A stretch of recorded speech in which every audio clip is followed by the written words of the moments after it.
the way I look at it is if you look at the timing's always difficult, but if you look at the three previous gold bull markets, the first one in the early 70s, from trough to peak, gold went up 5.6 times. The second one in the late 70s, it went up from trough to peak 8.2 times. And the early 2000s, from say 2000 to 2011, it went up 7.9 times from trough to peak. If you call the bottom of this market about $1,050 in 2015, then we should end up $6,000, $8,000 at the end of this cycle.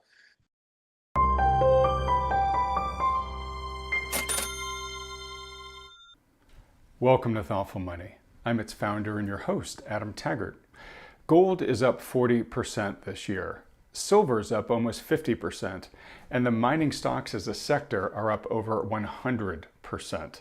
So, has the big money in the precious metals now been made, or is the party just getting started? For answers to all things gold, silver, and the companies that mine them, we're fortunate to speak with Brien Lundin, CEO of Jefferson Financial, publisher of GoldNewsletter.com, and producer of the excellent New Orleans Investment Conference. Brien, thanks so much for joining us today. Always a pleasure, Adam. Always a pleasure, especially in times like these for metals and miners. Well, Brien, you and I have known each other for a long time. I think well over a decade now. We've done a lot of interviews together. I got to imagine this has got to be one of the more fun times in your career to do an interview. Yeah, it is. Gold is probably the world's oldest asset, store of value, but it's only been an investable asset since 1971. And there have been three bull markets around before this one. And so I've been alive for every bull market in the 6,000-year-old asset.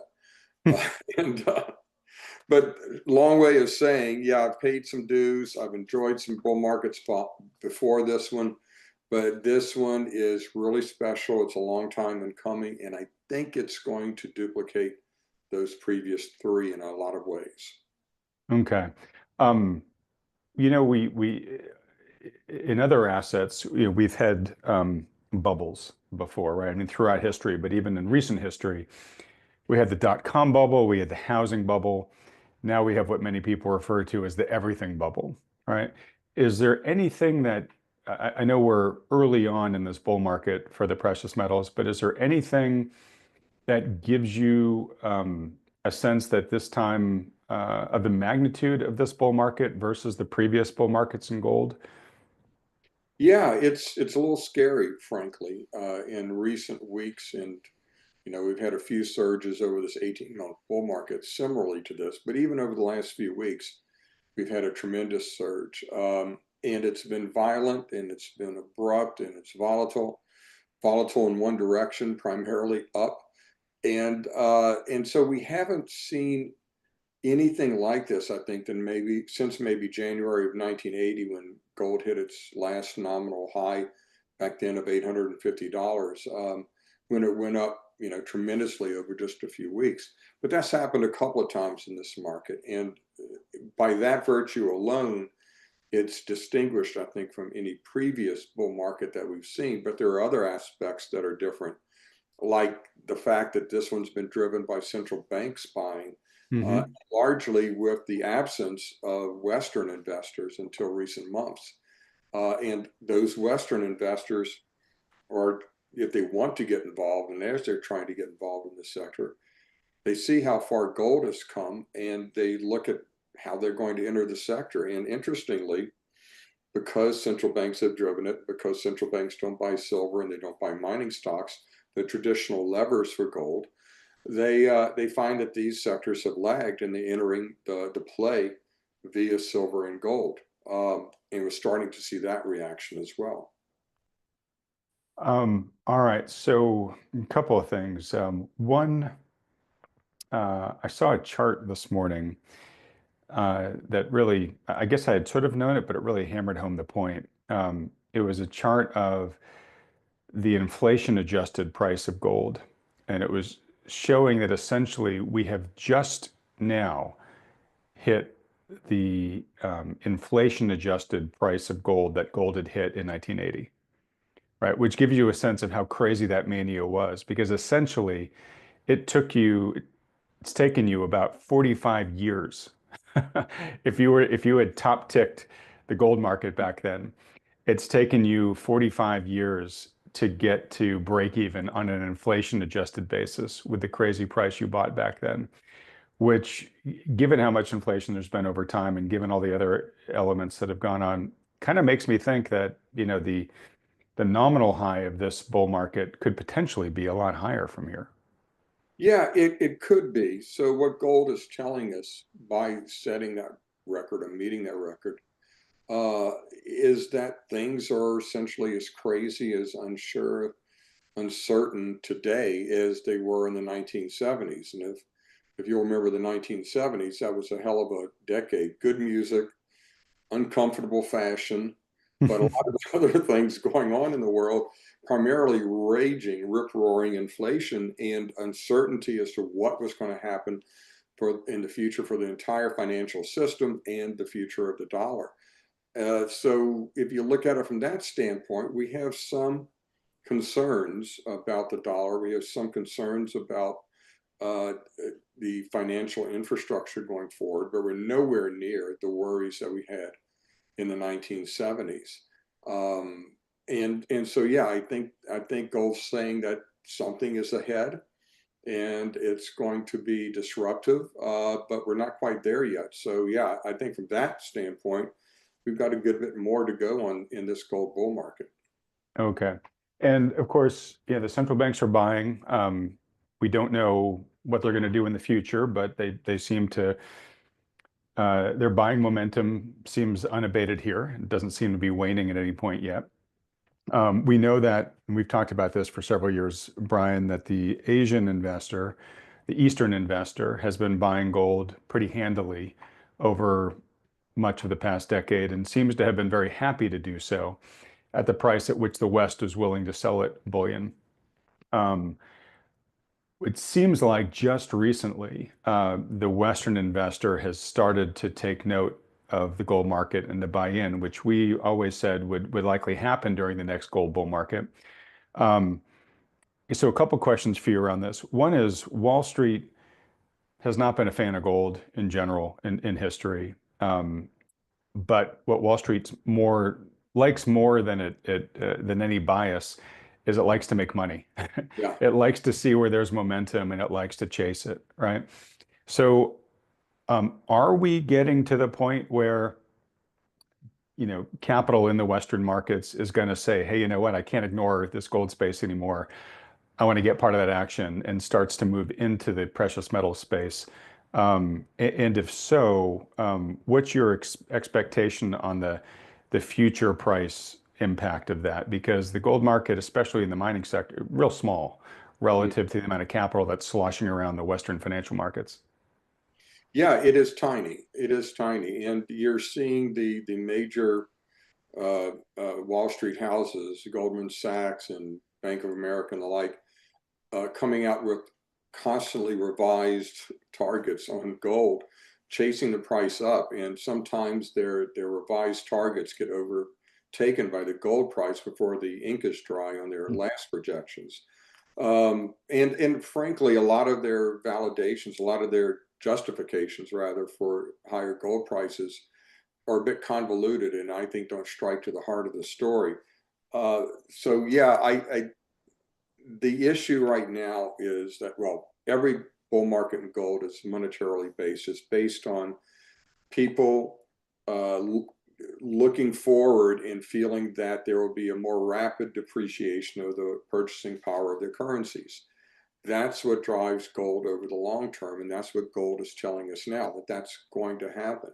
Now, as far as the relative sizes, if we just get a fraction, small fraction of the money that's out there in tech stocks and AI and crypto and Bitcoin and whatever the hot word or the theme or the theme of the day is on Wall Street, if we get just a few ladles full of that liquidity thrown into the mining sector, for example, even metals and mining, then the reaction would be explosive because the market is so tiny. It's just a small fraction of the giant oceans of liquidity that are sloshing around the world looking for a home. And that's starting to happen right now. We're starting to see people who are involved in those other sectors making a move into gold. We see Tethered Gold buying, tons and tons of gold each month and putting $100 million into a royalty joint venture. So I think the camel's nose is firmly under the tent now, and it's just going to be more and more money coming into the sector. Okay.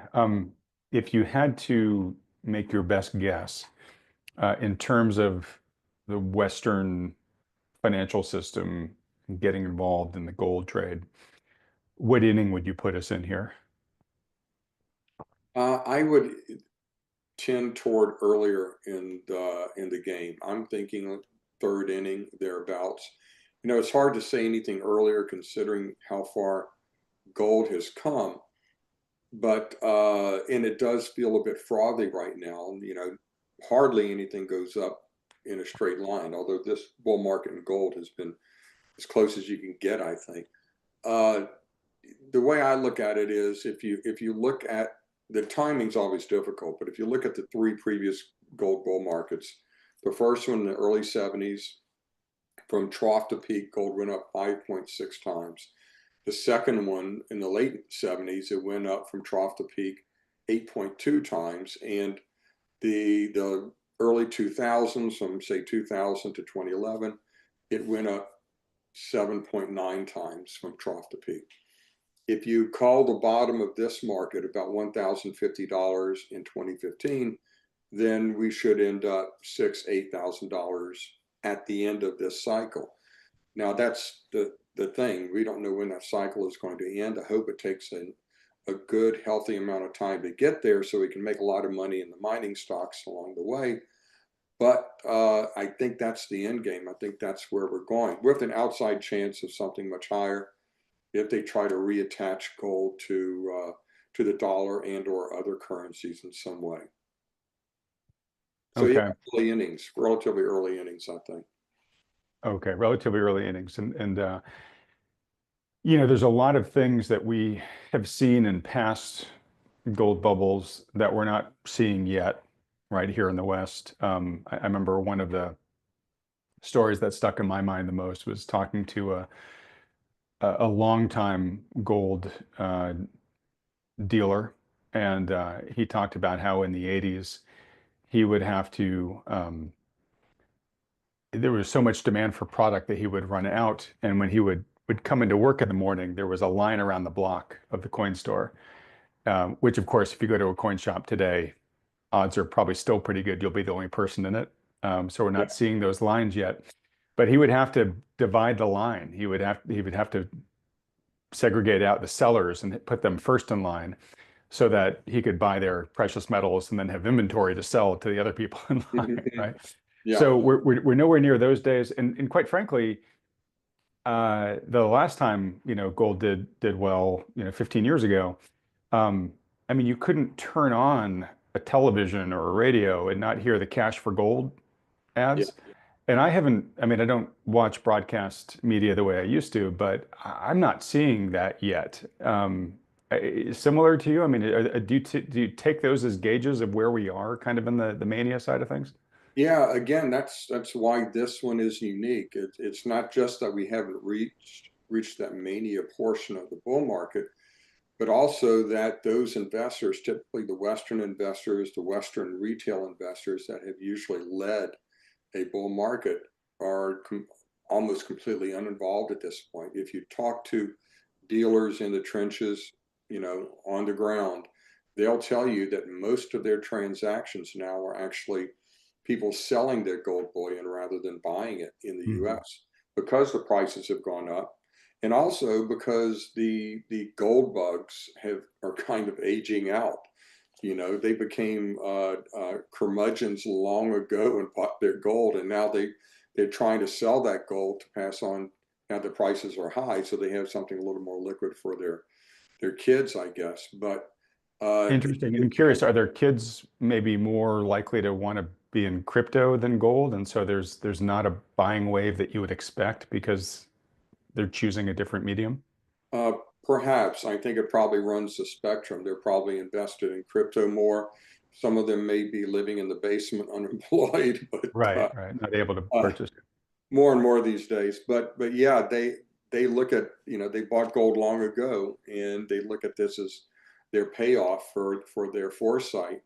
Uh, and you mentioned it earlier, the East, Asia is buying gold at these prices. Their outlook has always been of savers, constantly saving in gold. That's the way they keep their savings, or at least a part of it. But they've traditionally been buyers on declines, price declines. Whenever there's a decline, they look at it as a bargain going on sale, and have always tended to support the market and not drive it. And now they are part of the factor that's driving the market, along with central banks, and frankly, along with other forces that I don't think we've got a good handle on. I think there's something out there, something big out there, some really big buyers that are taking physical off the market that we have not got a clear idea of who they are.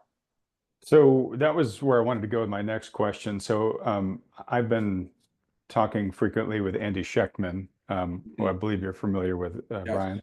like Andy. And we've been talking about exactly this. And in Andy's mind, looking at the volumes that he's seeing, at least that are coming and taking delivery from COMEX, um, they're at such a volume that he's basically ruling out almost any other player besides sovereign ones. Mm. I mean, I guess you could have a massive corporate balance sheet, an Apple or a Google or something like that wants to do this as well. But his suspicion is that it's sovereign players, and of course, especially with the new administration, there's been uh, in addition to their big lean into crypto, there's a greater appreciation of gold. Secretary Bessent is famous for having been a pretty big investor in gold. There was talk initially when the administration came into power of better ways to monetize America's, the assets that are on its balance sheet, and that immediately led people to think about gold. Um, Do you think, what do you think are the odds that maybe America is actually playing a role here of trying to stealthily amass more gold? I think it's I don't wouldn't say a high probability, but it would not surprise me, and I think it may even be likely.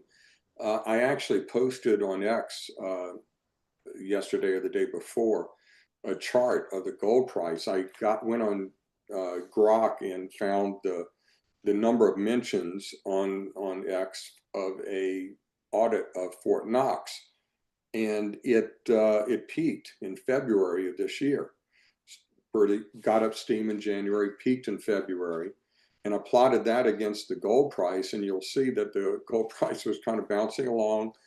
Talk of Fort Knox audit, then the talk of Fort Knox went radio silent, at least from the administration, and the gold price took off. Seems awfully coincidental to me, and it would seem to indicate that somebody went up to Trump and even posted a Grok created image meme as a reply to that post, that they told Trump and the administration, stop talking about a Fort Knox audit until we can actually get the gold back in there. Uh, Until we can actually pass it? yeah, and the audit, if it ever happens, I'm pretty confident they're not going to go down to the granular level of looking at the serial numbers, because nobody wants to know what that is, and there's a very good chance that the serial numbers on the bars won't match.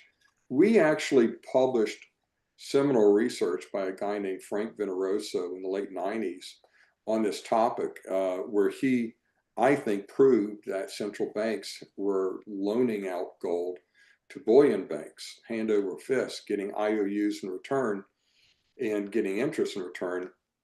But the bullion banks immediately sold that gold bought U.S. Treasuries and then used the Treasuries as collateral for leverage bets in the tech boom and the like. And so in a lot of these central bank reserves, their vaults, instead of gold, they have IOUs. We've never seen anything really to indicate that those IOUs were paid off with gold and may in fact have been settled years ago in cash. And where's the gold? So everything we've seen has indicated that there's something squirrely going on with central bank gold reserves. Germany demands repatriation of half of its gold reserves that are in the U.S., and the U.S. says we can get it to you in 7 years. That seems to be a pretty obvious indication that the gold's not there. When we do return the gold ahead of that schedule, it is immediately melted and recast. Nobody looks at the serial numbers to see if it's the original gold. Mhm. More and more indicators are out there showing that there's problems getting gold moved and getting gold where it should have been. And I think that, it's not just the official purchases, it's not just Poland, it's not just Estonia, it's not just China building their gold reserves through official purchases. But I think a lot of it is replenishment and putting gold where it should have been all along. The violence of the moves that we've seen just seem to indicate that. Okay. Um, Let me ask you a couple more questions about this, and then we'll get to the bullseye of your area of expertise, which is the mining companies. But let's see here. So if indeed gold is becoming more strategically important on a sovereign level here in the U.S. for whatever reason, because we want to prove that we've got the gold in our vaults when we eventually do an audit. Maybe we want to take up Judy Shelton on her idea of doing a bond-backed 50-year U.S. Treasury, gold-backed 50 U.S. Treasury bond. Other countries seem to be caring more about gold too. They're buying at this point, actually, they're buying more gold than they are buying treasuries. And I want to be real clear about this too. It's not that they're not buying treasuries. There's a narrative out there that foreign central banks, just don't want treasuries. That's not true, at least in aggregate. Demand is still pretty steady. But they have certainly ramped up their buying of gold. And I think from a percent of balance sheet standpoint, I think gold has just surpassed U.S. Treasuries in kind of the world central banks in aggregate. But if and as gold becomes more important on a sovereign level, do you foresee a time where we start putting some controls on our shipment of bullion from west to east? That's a good question. The original controls were placed on August 15th of 1971 when Nixon closed the gold window because of the Bank of England and the damn French were turning in dollars and taking gold out of Fort Knox at an accelerating clip. And Nixon, did what, frankly, he had to do. He had to stop those flows. And so he severed that bond. That was the original one.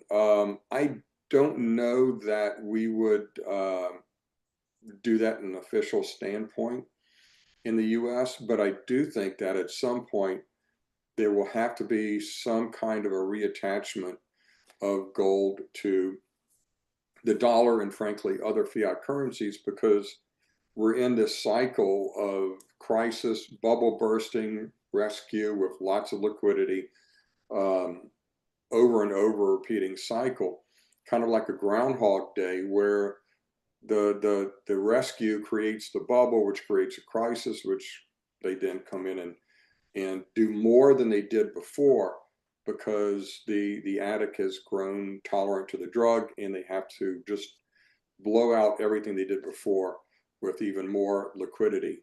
I think that these repeated cycles, each time that happens, it degrades the credibility of the currency. And the only way you can really reattach that immediately, rebuild that credibility, is by putting some kind of a governor on the spending and currency creation, which would mean attaching it to gold somehow.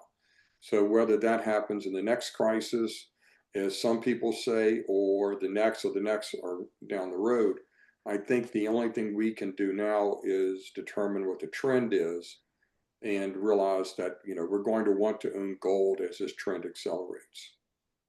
Okay. So let me ask you this. So you foresee a time, might not be in the near term, probably not, but you foresee a time where the major world currencies um, are tied to some sort of standard, like, could easily be gold. Some might argue it's going to be crypto or Bitcoin or something like that. But you see us as getting off the pure fiat standard again. Uh, yes, I think so. I think that this loss of credibility will demand some type of an action like that at some point. But we don't really have to get to that point either. I mean, there are interim steps that might even suffice. If gold and perhaps silver are legalized once again, recognized as money, uh, you don't have to have a set exchange rate with the dollar. You can have a floating exchange rate. The key is that no matter what the powers that be do to the currency, no matter how they degrade the purchasing power of that currency and pull those levers, and you'll never be able to convince them not to be able to have that power, then people can still protect themselves without the friction of taxes and the like by owning gold and silver. And that's really all you need. Give them the power to do whatever they want with the currency that becomes increasingly worthless. But as long as you can protect yourself and hold wealth in a form that won't depreciate, you'll be okay. Okay. Now, some would argue, hey, well, Brian, I can own gold and silver today. So why can't we just do that today? And I guess your answer would be because it's taxed, its gains are taxed. Yeah, and it's not taxed as capital gains. It's taxed at a weird collectible Collectible rate, yeah. 28% plus whatever the Obamacare surcharge is on that. So, 30% thereabouts tax rate on that gold that is, declared, and any large amount would be. So, yeah, that's the friction involved. That's what keeps. Now, over the long term, that's fine. You're still going to keep ahead of the game, but that's the end goal, as far as I'm concerned, is removing that friction of the tax rate. Okay. And I'm sure you're aware of the many movements underway in a lot of individual US states to recognize the precious metals as currency. And there's varying, Yeah. you know, degrees in different states, but it seems to be a movement that's moving towards your goal there. Yeah, it is. And I've talked with a number of those groups, and actually I'm trying to organize a new group to address it on a federal level. I think there's a couple ways to do it on a federal level, either through the courts or legislation. The idea of those doing it on a state by state level is, uh, you kill it by 1,000 cuts. If it's accepted in the majority of states as a fait accompli, then the federal government has to recognize it as well. So I think it helps the story on a federal level, but I'd like to try and attack it on a federal level as well. Okay. All right. Well, look, I'm sure a lot of folks watching that are, cross their fingers and say, let's hope we get there sooner rather than later. The reason I was asking you this is maybe this is a moot question now, but um, if the current fiat currency itself, or the current sovereign currencies themselves were to switch over to a new backed regime, and let's assume it's gold for the time being. I mean, it could be anything, but let's just assume it's gold. The question I have is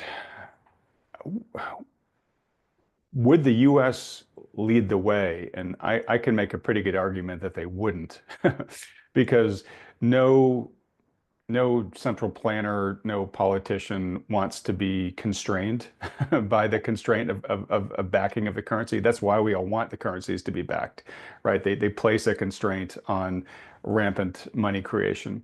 And because the US is the biggest dog on the world stage and the world's fiat currency and all that stuff, it gives us an exorbitant privilege. And so I don't think they would want to lose that um, unless and until somebody else whose material switches to a back currency that the world starts to prefer. And as Gresham's law, as the world starts turning to the better currency, um, then then maybe at some point that might force the hand of a big player like the U.S. But do you have does that make sense, or do you have a different opinion? Yeah, it's interesting. There's a lot of hypotheticals there.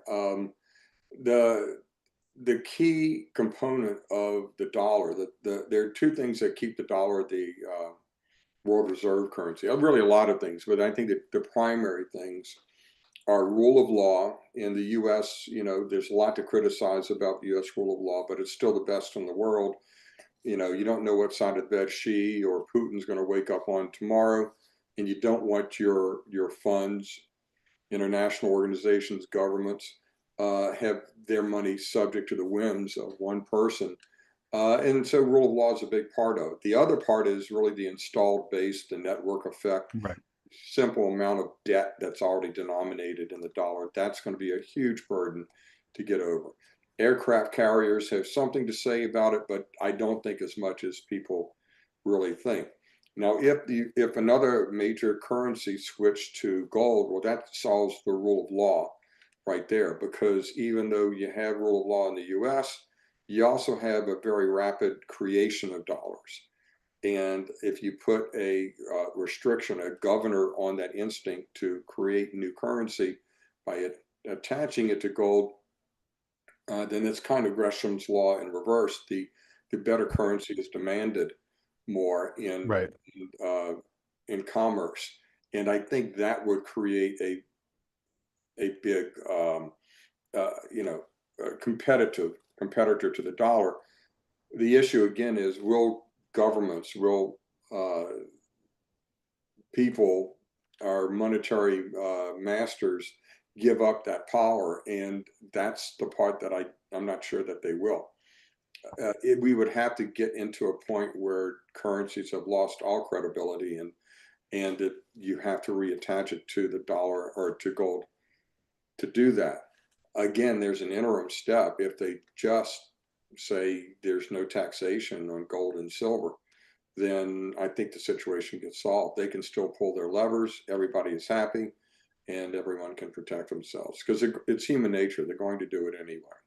Right. Right. Okay. Last question on this, then we'll get to the miners. So moving on from gold to silver for a moment, and silver is finally starting to catch up to gold. Uh, the above ground silver market is much smaller than the above ground gold market, right? I mean, as they say, pretty much, almost every ounce of gold that's been mined, uh, remains above ground, in some place where somebody can get their hands on it. It's either in a central bank vault, or it's in a Mm-hmm. private vault, or it's someone's wearing it as jewelry, right? Whereas a lot of silver gets commercially used, and gets used in such small amounts that it's not economically recoverable. Maybe one day we'll start mining our landfills, for those. But right now, a lot of silver that gets produced every year kind of gets dissipated out there in the world, right? So at any time, the above ground silver stores are pretty small. I don't get why some billionaire, or two or three, but it wouldn't take that many, right? Or even some big company, Apple, just says, you know what, I'm just going to buy a crap ton of silver. And I mean, in theory, they could buy the whole market almost, or at least buy the whole above ground market. And of course, you get worries of what happened to the Hunt brothers and stuff like that. But you wouldn't necessarily have to try to corner the market, but you could just you could just take delivery of such a big chunk of the market that the market would automatically have to reprice. And I just don't understand why one of these guys doesn't do that, right? Hey, worst case scenario, best case scenario, I own a bunch of silver, and all of a sudden the price doubles because I just proved to the market that it's much more vulnerable than it realized. Worst case scenario, the price doesn't move very much, but I'm now holding, a very material percent of an increasingly strategic asset. Why doesn't one of these guys do this?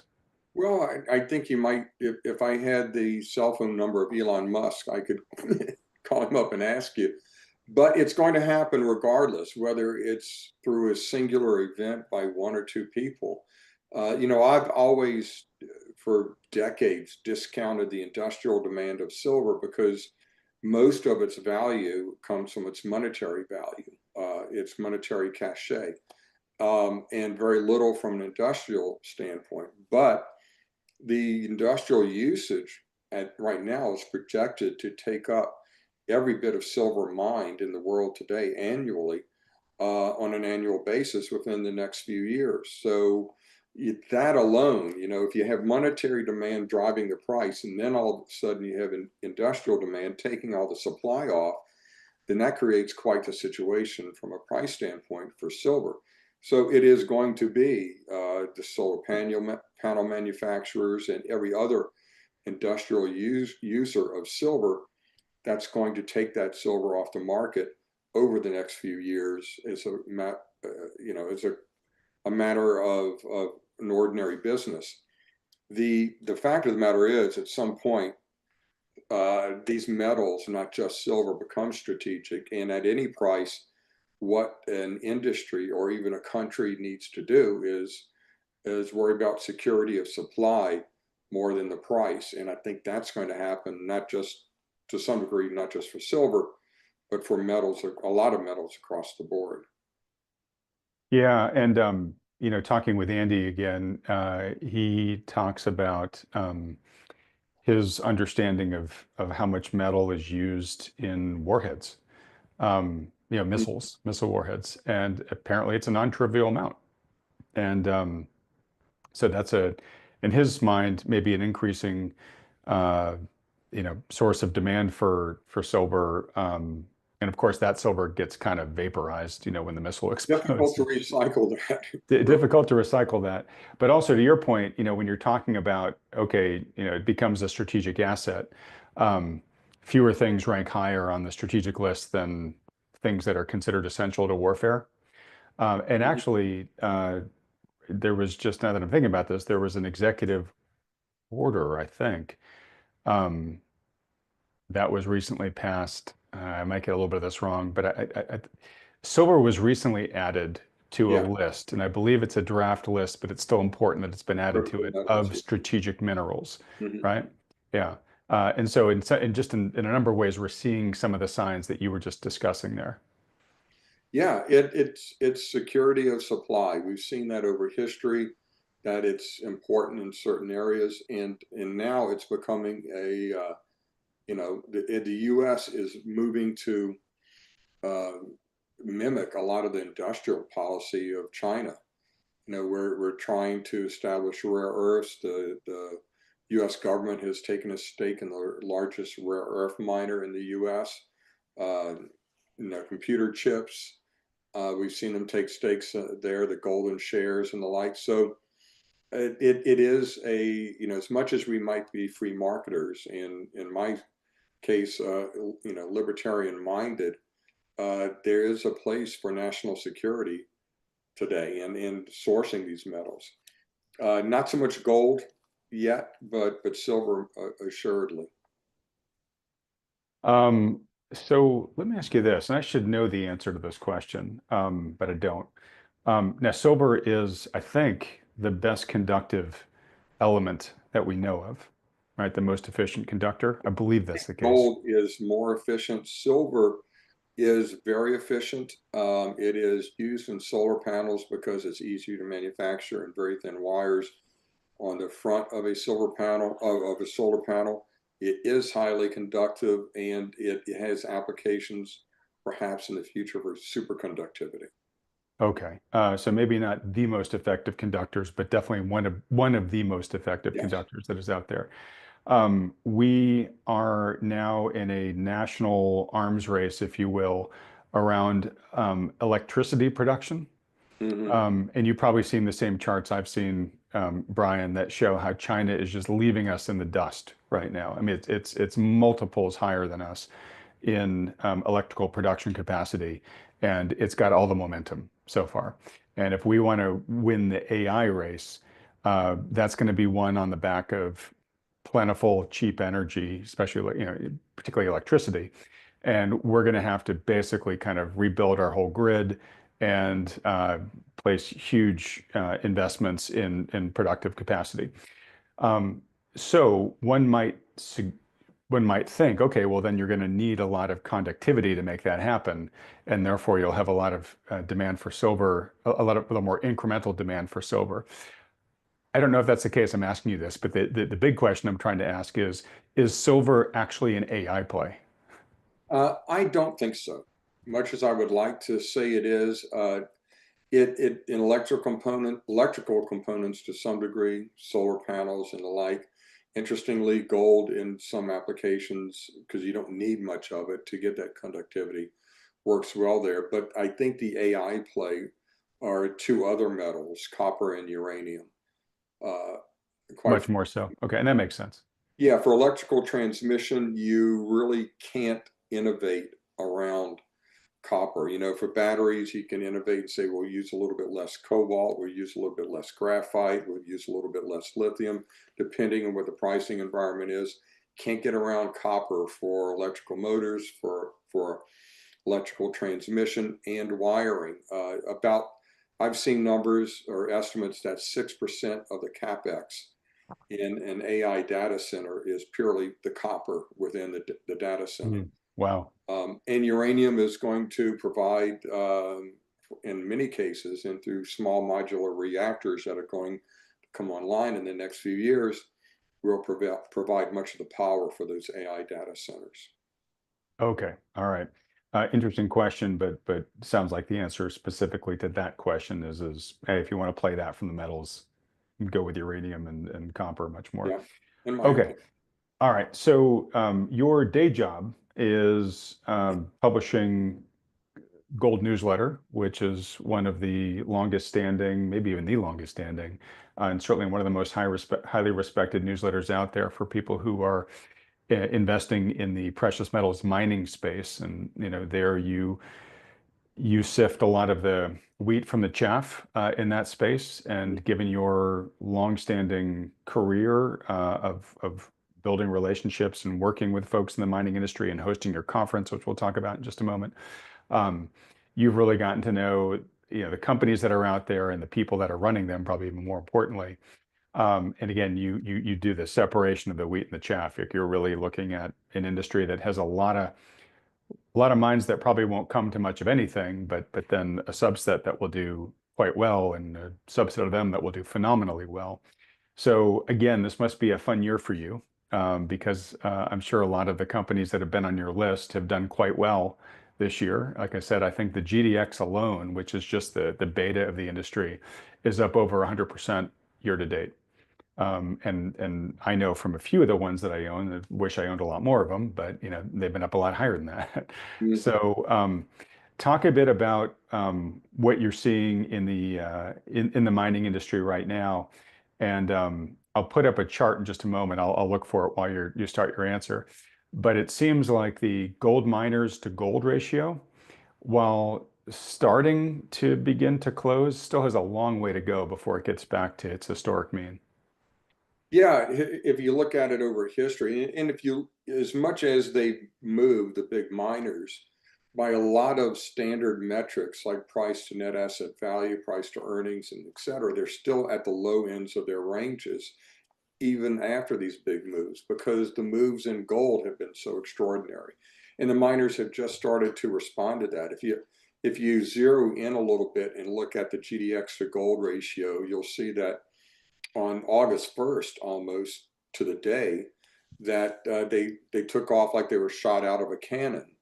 And that's impressive when you consider what gold has done since August 1st. So they have been outperforming gold itself by a tremendous measure, and you can see that on the chart. That's that last rocket shot up. They've got a long way to go, and again, gold's got a long way to go, in my opinion. So the gains are going to be remarkable. And that's the big miners. Certainly, as you move down the food chain into the intermediates and then into the junior exploration development companies that we focus on, in Gold Newsletter, your risk goes up, but so do your potential rewards. And in a market where a rising tide is lifting all boats, your risk is being mitigated because even your losers aren't losing. Your underperformers are still, at least staying put or gaining a little bit maybe. And you don't have the big drops that you may have in a bear market in that sector. So yeah, it's a very exciting area. We've seen some tremendous moves in the Gold Newsletter portfolio of recommended stocks, but we're coming up with other ones that this inefficient market has overlooked, and that we think have, are going to be the big winners of the next year. Okay. So I just wanted to leave this chart up while you were talking, just to really point out the fact that that rocket launch that you were referring to broke this ratio out of a multi-year, I mean, really a 20-year channel, more or less. So there's a trend line here that it's finally broken through. This is what technicians love to see because it shows that there might be sort of a phase change here. And presumably, there may be some reversion to the historic mean here, which means that the miner prices could go a lot higher, at least relative to gold, right? And Brien, you mentioned, so real quick, I think most people watching understand this, but not maybe everybody does. The miners are kind of what you call a leveraged play on gold, right? So goes the gold price. The miners tend to go up substantially more in the direction that the gold price heads in. Gold price goes up a bit, miners go up a lot more. Gold price goes down, miners go down a lot more because they're a leveraged play. And there's a whole spectrum of quality, both size and quality in this space. So there's the what you might call the major miners. They're in the indices like GDX. These are the big companies. These are the Franco-Nevadas, the Agnico Eagles. Big company, big deposits. They're producing a lot of gold every year, all the way down to the little, tiny exploration companies, right? And as you said, the greater the risk, the greater the potential return. Yeah. So, in a bull market, the smaller companies, the juniors, if they will, much higher probability they're going to fizzle out. But if they don't, they've got more potential to go up by a lot. And by a lot, we're talking maybe thousands of percents. It can get kind of crazy.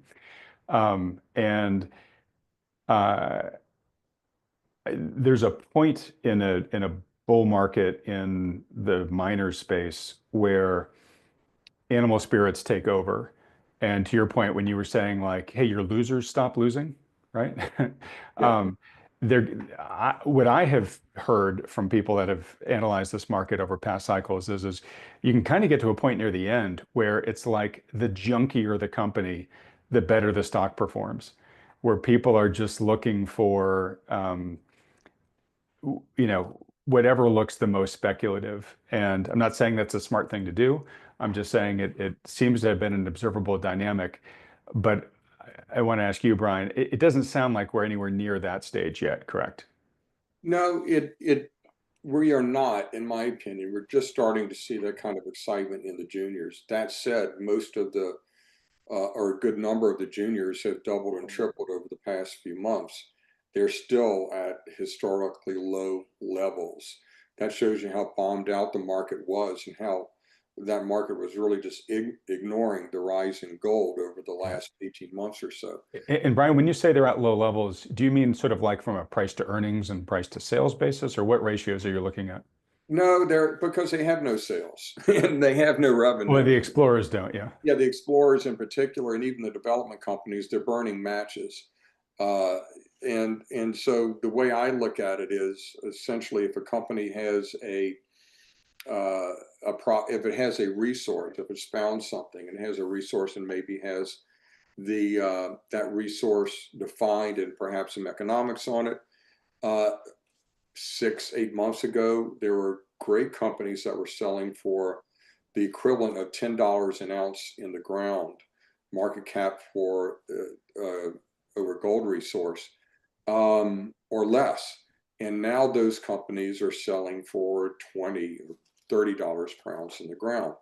Those kinds of deposits in a normal bull market, not in a buoyant bull market like we kind of are in on the metals standpoint, have typically sold for $150 an ounce. So Oh, wow. Okay. So yeah, so quite low still historically. still quite low. And in a rollicking bull market where M&A and companies are outbidding each other and the big majors are spending like drunken sailors, then they might go for $400 or $500 an ounce, especially when the price of gold is 37, 3,800, even soon perhaps $4,000 an ounce. So that's the kind of environment that can, and I think frankly will develop over the months and years to come. So there are still tremendous values, even though they've moved so much. From the exploration standpoint, there were companies that were trading for $5 million market caps, $10 million market caps, and now are trading for $20 to $30 million market caps without resources, with really good targets and some excitement behind them and money to drill. Those are the kinds of plays that if they find something could be worth many times those values on both a market cap and share price level. So the game's changed a bit, but it's not yet to the historic levels that would be thought of as being really frothy. Okay. All right. Well, let me ask you this. We're starting to get tight on time, but I want to still talk about your conference. Um, where, in terms of where we are in the current cycle, where do you see the most opportunity that excites you right now in the mining space? I think there's a couple of, if you look at it thematically, I look at companies on an individual basis, but if you look at it thematically, the companies I just mentioned that have big resources have not been appropriately re-rated. There were for many years companies that had really big resources that were out of the money, uneconomic then gold prices, and they were supposedly leveraged bets on a rise in gold, where all of a sudden they would become economic, and then all this value would flow to the bottom line. All of those companies, every optionality play is now economic, and economic as of $1,000 ago in the gold price, and they have not yet been re-rated by the market. So I think that's one thematic area that I like. The other area I like is silver mining stocks, silver juniors, because silver naturally leverages gold, and silver stocks, equities, silver mining and exploration and development stocks leverage silver. So you can stack leverage on top of leverage by getting some of the top companies in that space. So those are two areas I like. And I'm always a sucker for a good exploration play. So I throw some of those in no matter what's happening if I see one, because there's nothing like the excitement of having a company that you have a decent position in all of a sudden make a big hit. Yeah. Okay, great. With silver juniors, there are a few pure silver mines out there, right? I mean, there's few pure any mines out there because you mine for something and you find other elements along with it. But let me put it this way, there are a lot more gold mines out there than there are silver mines, right? Just because of how silver is concentrated in the earth. Yeah, and what do you call a silver mine? 70% of the world's silver production comes as a byproduct, primarily of zinc, but also copper and gold, and other metals. One of our top recommendations right now in Gold Newsletter has a big manganese component. And if they weren't able to solve the metallurgy as they appear to have done, that could have destroyed the whole value of the deposit, or more than doubled the value of the deposit. Well, they seem to have solved the metallurgy, and it looks like it's doubled the value of the deposit, but most of the value is going to come from manganese, which is going to pay for all of the silver production. So, there's trade-offs there. If it's a pure silver play, it's directly exposed to the silver price, but there's something to like about a company that can produce millions of ounces of silver a year. essentially for free at no cost. So there's a lot of ways to play it, but very few large scale pure silver mines without being tainted by some other metal byproduct. Yeah. In theory, you could kind of create your own pure play silver mine, um, uh, or a company could by being a pure play silver streamer, right? So we haven't Yes. talked about the royalty and streaming models, but these are basically ways in which you, as a company, secure the output or part of the output of a mine. And there you could just buy this part of the silver output of any given mine, right? Yeah, and that's a well-established business practice. You know, for a company that has a big zinc project and its silver revenues are not really that crucial to its overall product mix, they can sell forward all of their silver production or a good portion of it to a silver streamer, get cash in hand, perhaps to use that as capital to expand the mine. And that's been done for many years, and there's been some very successful companies that do that. Okay. And I'm just curious, your general thoughts on streamers and royalty companies, gold and silver, in this market. I got to imagine, I mean, I know the ones I've owned has done quite well, but I got to imagine very attractive business model in this climate because you've got no cost exposure. You've already locked in your price per ounce that you're going to get, and you're just cashing checks after that. Yeah, they are highly valued on a from a PDE basis for that reason. They don't have as much risk involved in a single mine.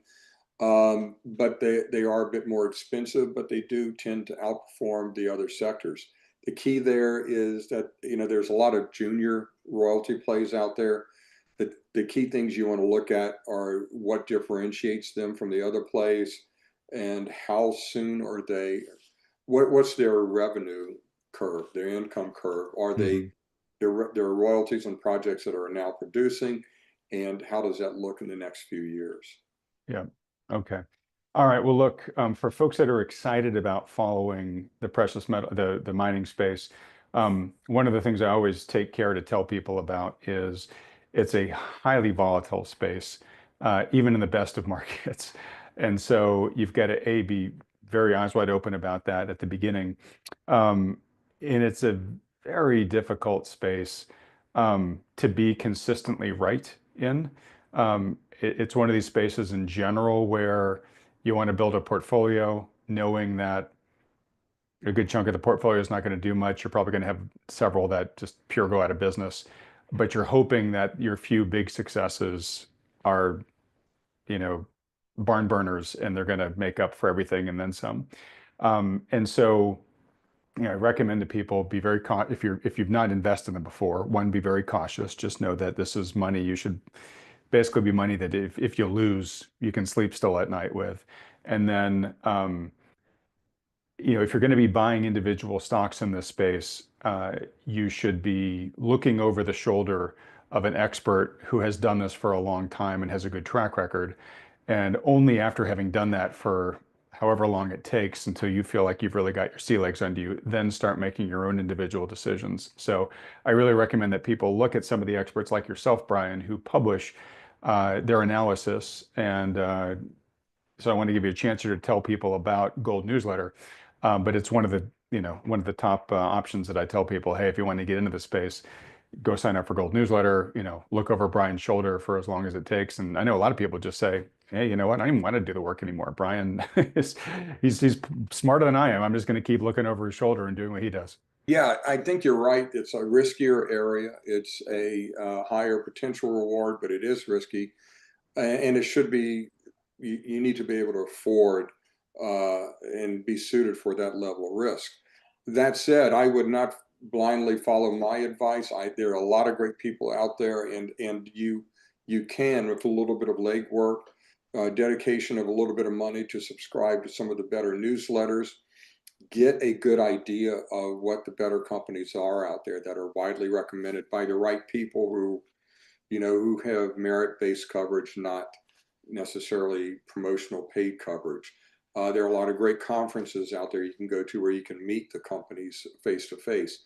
So I always tell people this area is, if you're going to speculate, and it is a speculation, still do your legwork, get educated in the sector.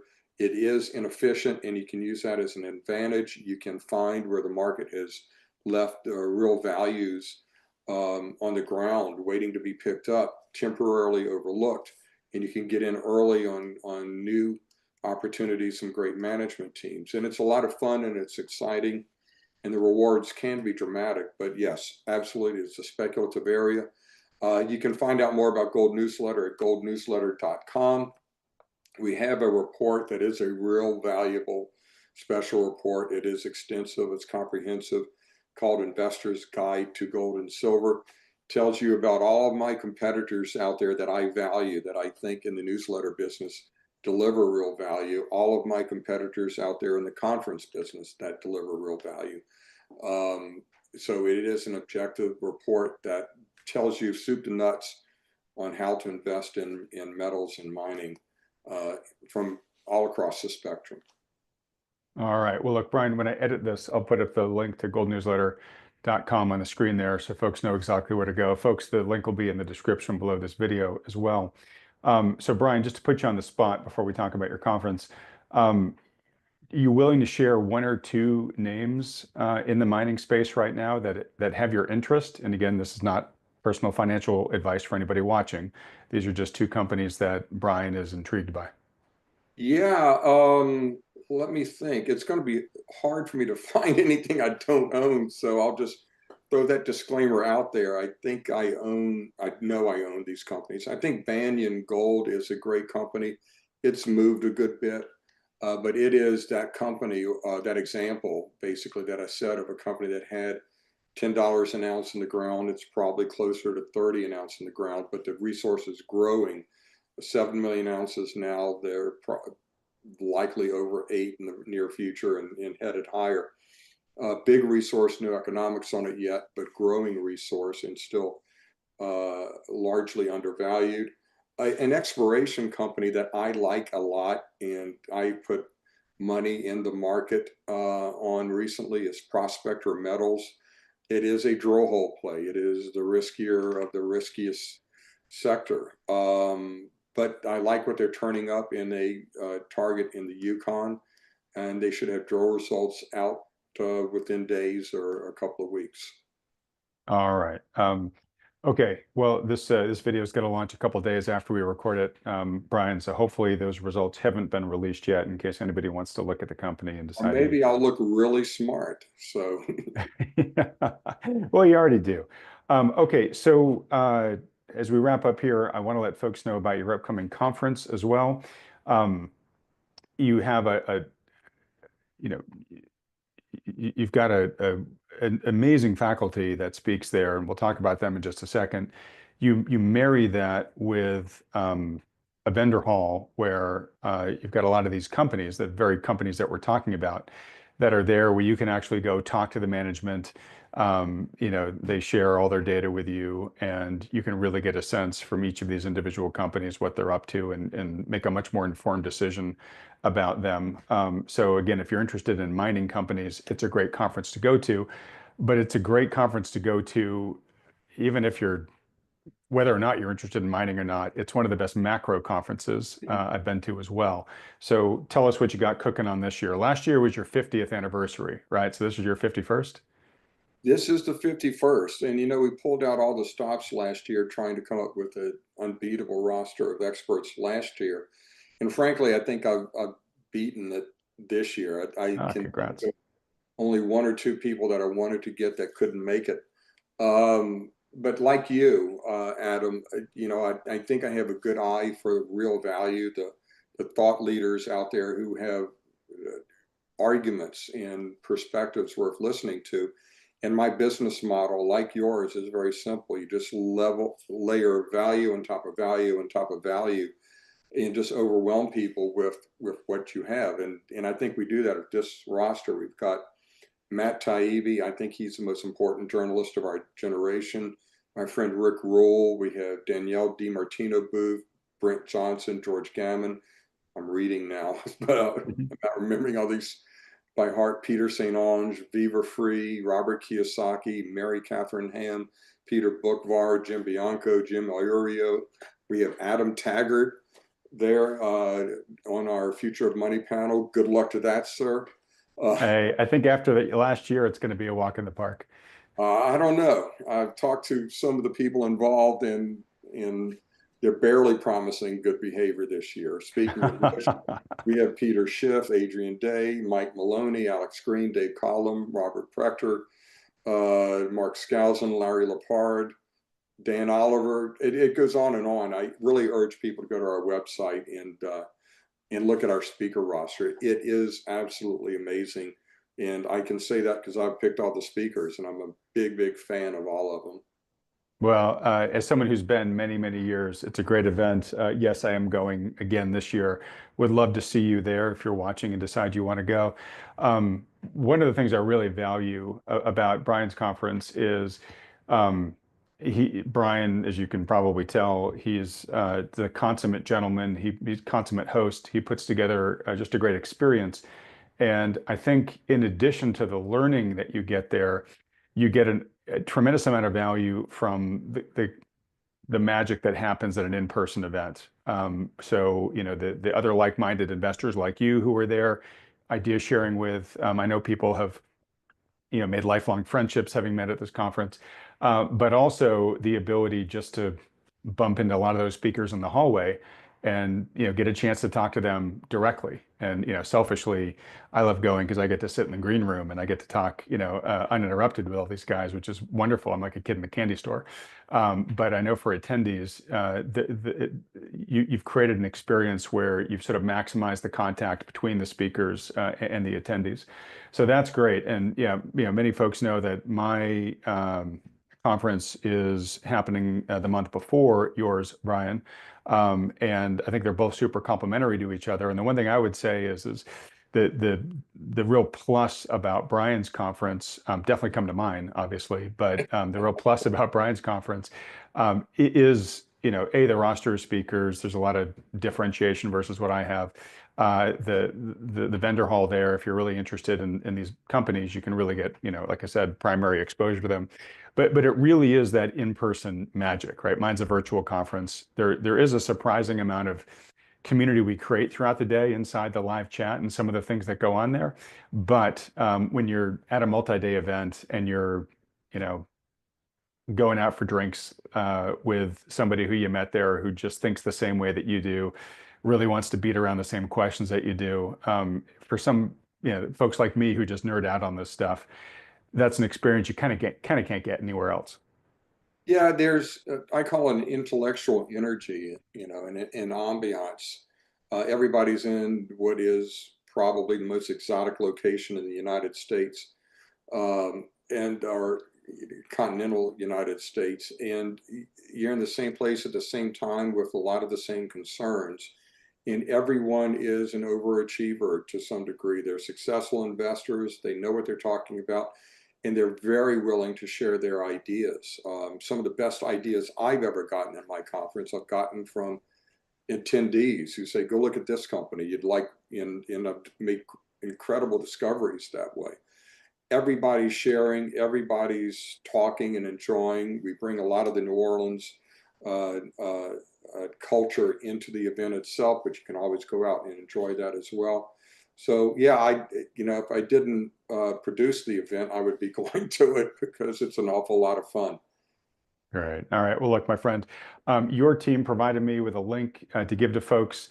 It's a little bit long, so what I did is I put up a redirect for it. So folks, to learn more about Brien's event and hopefully register for it, just go to thoughtfulmoney.com/NO, NO for New Orleans. And you'll be sent directly to the event page that has all the details and the ability to buy tickets there if you want to. All right, Brien. Well, look, my friend, such a joy. Always great catching up with you. Folks that, again, want to look at the Thoughtful Money Conference, which again is the month before, Saturday, October 18th. You can learn more about that just by going to thoughtfulmoney.com/conference. But again, make sure you go to thoughtfulmoney.com/NO to check out Brien's conference first. Brien, my friend, really look forward to seeing you in what? That's like a month and a half from now? Something like that. It's barreling up against me. I mean, it's very soon. But yeah, it's something to be said from attending an event. Your speakers are incredible. Attending an event from the comfort of your easy chair is an unbelievable advantage. So I'm looking forward to your event as well. But if you're a serious investor, you're going to cheat yourself if you don't go to both.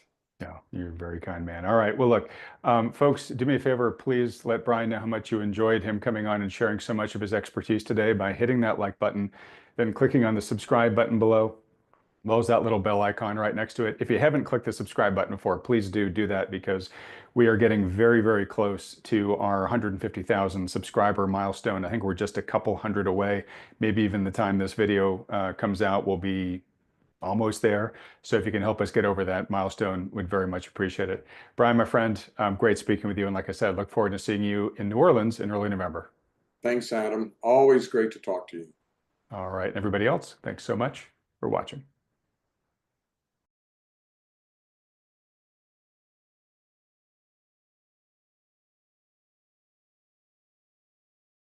I think a jump probably to, I expect conservatively at least 10% more by the end of the year, which would put us at 44, and perhaps 20% more, which would put us at 48. Time will tell. Maybe this is going to sell off really quickly and we only get, couple days above 40. I doubt it. I think the momentum is in our favor. It's after, I'm laughing. It's after Labor Day. Historically, we see strength into the final quarter of the year. We're not there yet, but we're getting there. So and the miners, and I want to talk about that quite a bit, but the miners are something that really are assurance that we're in a true bull trend. I want confirmation. I want not only the miners to do well, I want them to do better than the metals. I want to see that 2 or 3x eventually, where they outperform by a factor of, 3x, for example. So if gold moves up 10%, top tier miners are moving up 30%. Silver is up 42% this year, outpacing gold and marking its strongest 5-year rally, fueled by industrial demand from solar, EVs, and electronics. HSBC raised its outlook, citing a growing supply deficit of 206 ounces in 2025. Analysts agree silver remains undervalued despite big gains, with momentum pointing to $44 to $48 by year-end. Mining stocks, especially juniors, are already outperforming, offering leveraged upside as investors rotate into the sector. David Morgan, widely known as the Silver Guru, is a seasoned precious metals analyst, author, and founder of the Morgan Report. He points out that silver's momentum is building thanks to institutional buying, industrial demand, and algorithm-driven trading that continues to push prices higher. Despite heavy short positions, the trend has turned positive, with momentum indicators signaling strength. Gold has already broken out, while silver, being a smaller market, tends to move more sharply once momentum takes hold. Historically, miners often led metals higher, but this cycle has been different. Metals surged first while miners lagged. Now, strong earnings and value recognition are finally fueling a rally in gold stocks. Silver stocks remain trickier since most companies are not pure silver plays, often producing other metals alongside it. Still, silver miners can command higher premiums in bull markets because of silver's volatility and popularity at the top. David recommends that traditional valuation metrics like PE aren't the best for miners, as free cash flow and balance sheet strength matter more. According to the Morgan Report, well-positioned mining equities, starting with blue-chip producers and selectively adding speculative plays, offer some of the best leverage in the resource sector, especially as demand for metals like copper, lithium, and rare earths accelerates. As we begin the video, don't forget to hit the bell button and subscribe so you don't miss any updates. Please leave a comment below and give us a thumbs up if you found the article interesting. We appreciate your feedback. As I've said before, and it sounds trite, but it is true, and that is there's more buying pressure than selling pressure. And there's been a rather large short position in the silver market, as there usually is, but we all know that the market is set as a derivative. The price in the futures market, which dictates the spot price and what coin dealers sell their metal for, and et cetera. is determined primarily by algorithms. And so at certain levels, certain things happen. And I have to defer to Michael Oliver, and Michael does momentum, and momentum is very important. Being an engineer, momentum is defined as mass times velocity. So like the whole idea of changing trend with a ship in the ocean, if you have a huge ocean liner, that's a lot of mass. So it's hard to change the direction of it. And the way you do that is slowly. That's how these major trends can change at times. The point being is that the momentum is in our favor. The algorithms are saying buy, and the institutions are buying it mostly for industrial purposes. Yet we do see entities such as Russia that's allocating silver. And you're also seeing on the gold side where China says that their insurance industry can allocate up to 1% in gold. So there's a lot more momentum in a lot of ways in both these markets. And silver, being a smaller market, gets a larger move than gold once the momentum starts. It's I've been in this market more than 40 years, and I'm still learning. And historically, the miners will usually lead the metal. And I say usually because, and that's a tip off for somebody that's, studied these markets. How these gold stocks are moving, but nothing's happened in gold.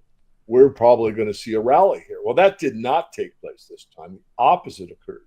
We saw the metals, especially gold, take off, and the miners were lagging. And I think it has to do with a lot of things. But one of them is that the market is much more sophisticated, a lot more computer trading, a lot of algorithms out there that do the trading. And the other thing is the value investors still look at one thing primarily, and that's earnings. Now, the earnings in the gold stocks have been phenomenal, but it hasn't equated into the price of those companies because many of these companies are trading as if gold is at 2,000 the ounce when it's been at, roughly 33 to 3,400 for 4 months in a row consolidating. And that information is now going where? Into the algorithm, into a trading desk, into a hedge fund manager, into the general public, into a whatever, pension fund. And whatever it goes, that knowledge is saying, hey, I'm a value investor. This is a real value play. This stock has got to eventually catch up to the earnings that it is providing that we know we have. And so that is what I think fueled the rally in the gold mining industry. Silver lagging, but silver actually is a smaller market, as we know. There are very few pure silver plays. If any, there's really one silver stock I can think of that's more or less pure silver play. The rest are silver plays, but they have, lead or zinc or copper or gold or something combination thereof. They're still silver stocks, but they get a bigger margin than gold. For example, at the top of the market previously, we saw a PE of a top tier gold company sell at like 30 PE, but an equivalent silver company would sell at a 50 PE.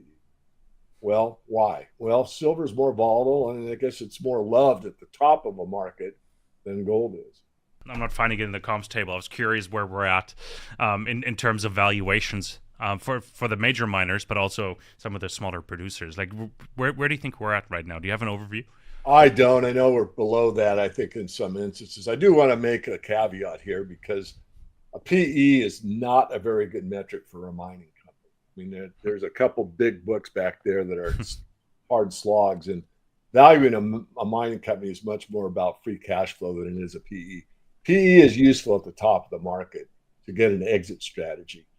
Can be used, but it really isn't like a retail store selling, women's clothing or, grocery store, what have you. It's not a good metric for a mining company, but people use it. There's nothing against it, but it really isn't the best metric. So I just want to get that into the record because, that's what we do primarily at the Morgan Report is analyze mining companies, not just gold and silver, but, lithium, cobalt, the rare earth elements, the battery metals, you name it, copper. I'm becoming much more bullish on copper than I was, let's say, 6 months ago.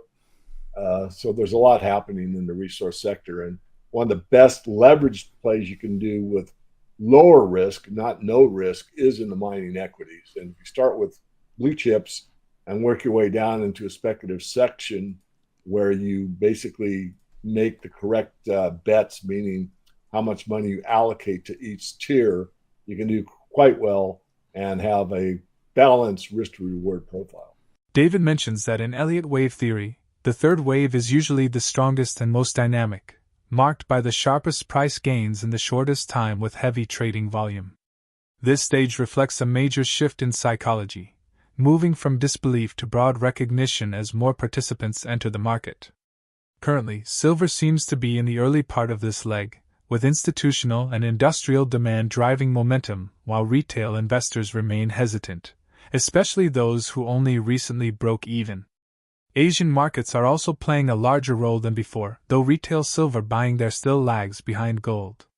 Looking ahead, this leg could bring the most powerful price appreciation yet, potentially lasting several more years.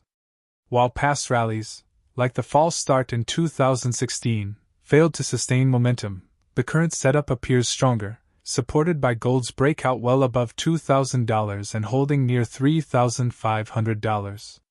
David predicts that the coming days will confirm whether this is a genuine breakout or another fake-out, but the fundamentals and market psychology suggest silver could now be entering its most explosive phase. Let's move into the interview. That wave 3 up, there's 5 waves in Elliott, is usually the strongest and most dynamic move in the sequence. It's where the leg prices cover the largest distance in the shortest amount of time compared to the other waves. It often has the heaviest trading volume. It tends to be the longest and most powerful wave, though not always. It's driven by a big shift in market psychology, which we just discussed, disbelief from earlier stages, followed by recognition and enthusiasm as more participants jump in. So since I think we're in the beginning of that leg, we're seeing more and more participants jump in, but we still have a fair ways to go, meaning that retail that's given up on silver, maybe not silver stocks, but very few retail investors that bought even in the 30s are buying in at 40. It's like, I've broken even or I'm slightly ahead. Let's see how far it goes. But institutions need it, or industrial users need it. And so that's fueling the market. I think the Asian markets are more involved than they were in the past, although silver is not nearly as bought on a retail level in the Asian markets as gold is. Regardless, we're seeing that momentum change.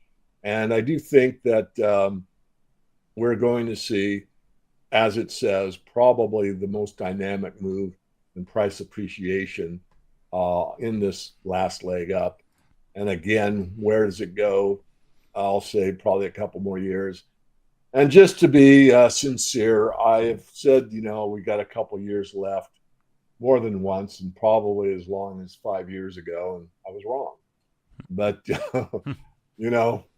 whenever you stick your neck out, it can be chopped off. But the facts are backing me up now. There was a false start, I believe, in 2016. I can, talk about that. I don't want to, but there were times when it looked like we were going to break into the next leg up, and it really didn't carry through. This time, it's obvious. Gold is well above the 2,000 breakout level. It's $1,300, $1,400, $1,500 above that. Almost not quite a double, but from 2,000 to 3,500 is quite a move. And it sustained it, and we're breaking out of that consolidation. Remains to be determined if it's a breakout or fake out. We have a couple more days to watch. But no, it's exciting times. Silver appears to be entering a decisive stage where strong momentum, institutional demand, and shifting market psychology could fuel its most powerful rally in decades. With gold already sustaining record highs and miners beginning to catch up, silver's smaller market size and volatility suggest sharp moves ahead. Whether this proves to be the beginning of a lasting breakout or another temporary surge, the conditions look stronger than they have in years. Do you think silver can outperform gold in the next phase of this bull market? Will retail investors return in time to catch the biggest gains, or will institutions dominate this rally? We would be glad to hear your opinions, so please leave them in the comments area below. If you found this video useful, please give it a thumbs up and remember to subscribe for future videos. Thank you for joining us on this adventure.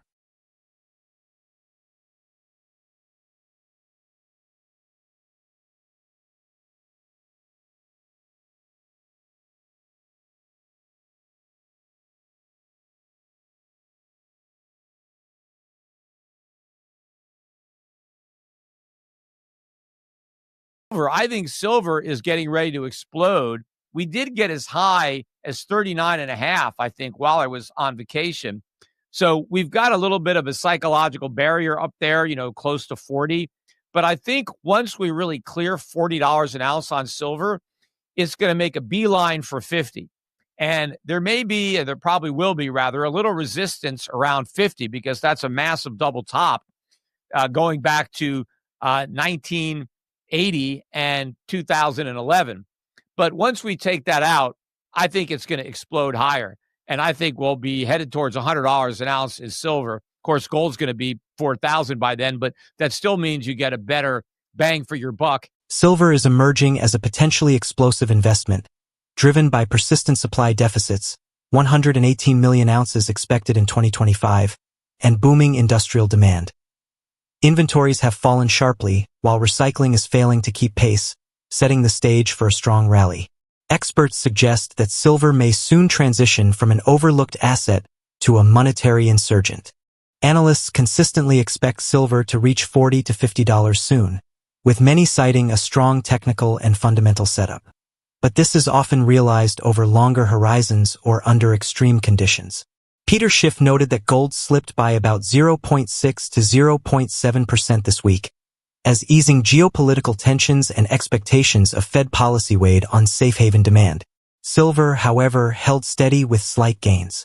UBS highlighted that while gold has remained range-bound, mining stocks are outperforming. The Gold Miners ETF is up 15% in 3 months and over 40% year-to-date. This shows growing investor confidence, with major players buying dips and driving mining shares higher. Because of this, he argues that mining stocks remain undervalued compared to the value of gold itself. ETFs like GDX and GDXJ outperform gold, despite recent profits and fundamentals looking strong, while valuations lag. UBS calls select miners undervalued. Mining ETFs have delivered double the gains of traditional gold ETFs in 2025 alone, confirming the leverage upside available. With gold clearing $3,000, mining equities are rallying more sharply.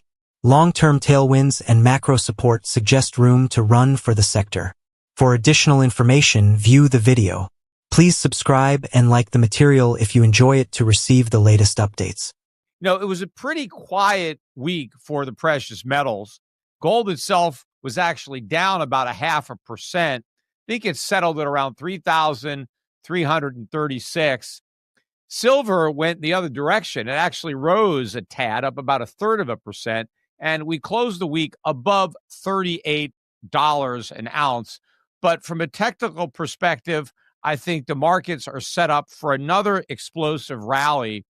And what really makes me optimistic now is the action that I am witnessing in the mining stocks. Because one of the problems with this rally for many, many years has been the failure of the mining stocks to confirm the continuous breakouts to new highs in gold and silver. And a lot of people who might have got into the market were discouraged by the lack of confirmation from the gold stocks because people think that gold stock investors, are sophisticated and forward-looking. Because when you're buying stock in a gold company, you're buying into an earnings stream. And so what's more important than the price of gold today is the price of gold tomorrow or, years from tomorrow. Because investors are looking into the future and they're discounting all that income into the present. And the problem was, as investors, particularly on Wall Street, watched the gold market rise, they really didn't understand why it was going up. And they just expected that, it's going to go down, that this is just a short-term thing. They found all sorts of reasons to attribute as to why the price of gold was going up. And so they just assumed that it was going to go down.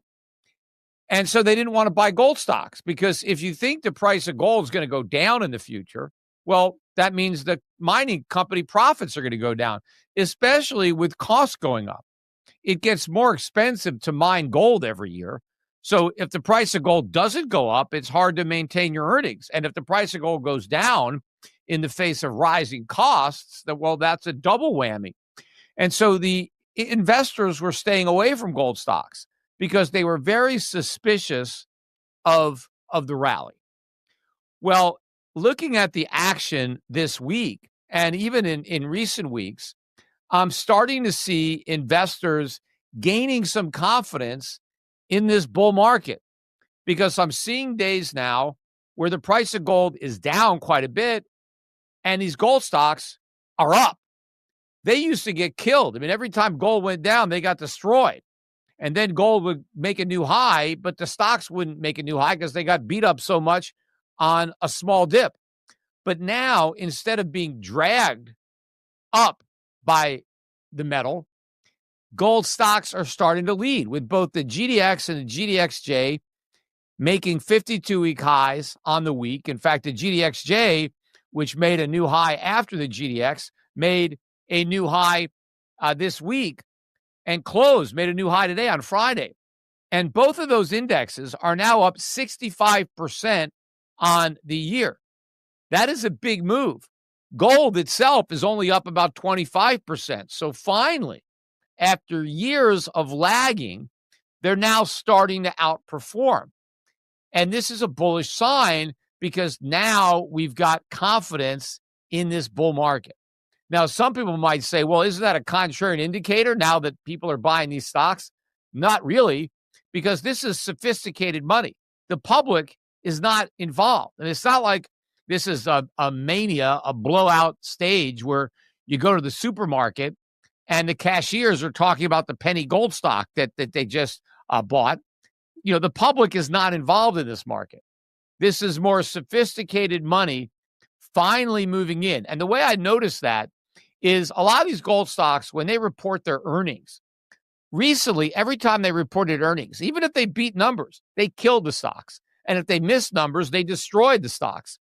Well, a lot of companies have come out with earnings over the last couple of weeks. Some of them beat, some of them have missed, but even the misses were great earnings because, you know, compared to what they earned the prior year.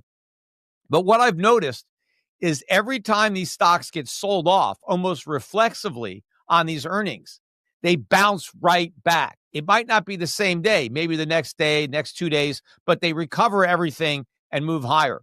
So you have big money now that is buying the dips in these stocks.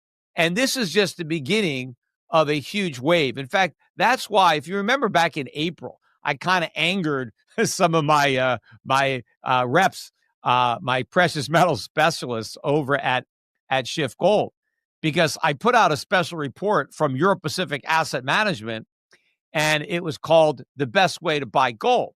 And I was saying, hey, don't buy gold right now. Buy gold stocks because they were so cheap, and they're still cheap. Not as cheap as they were then, but still very cheap.